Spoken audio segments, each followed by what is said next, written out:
नमस्कार दोस्तों, आज का वीडियो बहुत ही मार्मिक है। कृपया वीडियो में आगे बढ़ने से पहले हमारे चैनल को लाइक सब्सक्राइब जरूर कर लें। महाभारत के दोषी तुम हो धृतराष्ट्र, श्री कृष्ण ने क्यों कहा था?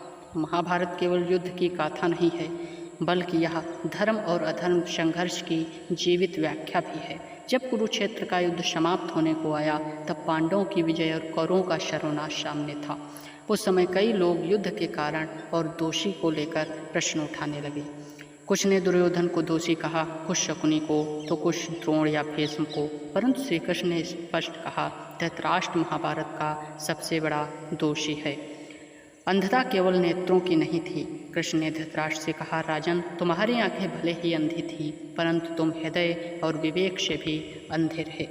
नेत्रहीन होना तुम्हारा पाप नहीं था, परंतु सत्य और न्याय को न देख पाना तुम्हारा अपराध था। तुम्हें मालूम था कि दुर्योधन दुराचारी, उसका मार्ग विनाश की ओर जाता है, फिर भी तुमने उसे रोका नहीं, क्योंकि तुम्हारा मोह बसा हुआ था। यही मोह महाभारत का बीज बना। धूत सभा का अन्याय। श्री कृष्ण ने सबसे पहले धूत सभा की घटना का स्मरण कराया। राजन, जब द्रौपदी भरी सभा में अपमानित किए जा रही थी, तब तुमने चुपचाप सब देखा। सभा में भीष्म, द्रोण, कृपाचार्य जैसे विद्वान बैठे थे, परंतु सब मौन रहे। राजा होकर तुम्हारा कर्तव्य था कि अन्याय का प्रतिकार करते, परंतु तुमने अपने पुत्रों को पक्ष में अन्याय स्वीकार किया।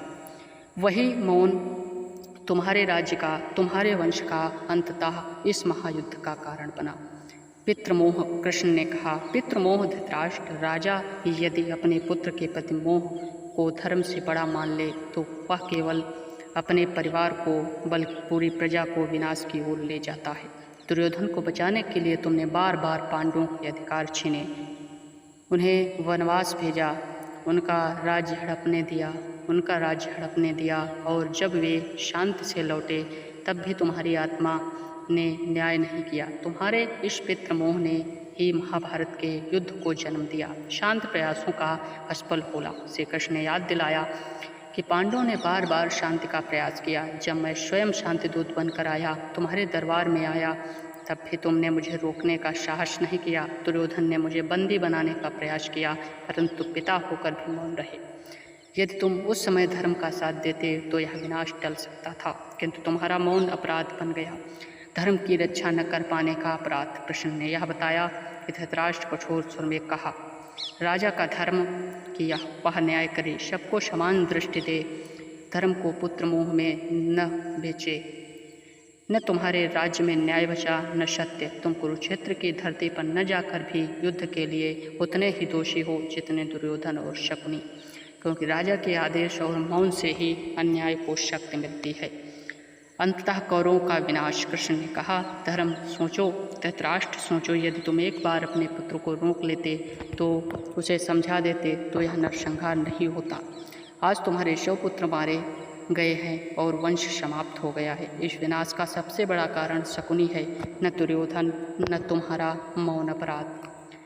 तुमने न धर्म को बचाया, न न्याय को। इसलिए मैं कहता हूँ, महाभारत के दोषी तुम हो। दोस्तों, धृतराष्ट्र का अपराध यही था कि वह जानकर भी अनजान बने रहे। एक राजा की शक्ति केवल सिंहासन पर बैठने में नहीं होती है, बल्कि धर्म की रक्षा करने में होती है। श्री कृष्ण ने उन्हें यह कठोर सत्य सुनाया कि महाभारत का युद्ध किसी और ने नहीं, बल्कि उनकी उदासीन और पितृमोह ने पैदा किया। नमस्कार दोस्तों, आज का वीडियो इतना ही। वीडियो अच्छा लगा हो तो चैनल को लाइक सब्सक्राइब जरूर करें। मिलते हैं आपको अगले वीडियो में, तब तक के लिए देखते रहिए ज्ञान का पिटारा यूट्यूब चैनल। धन्यवाद।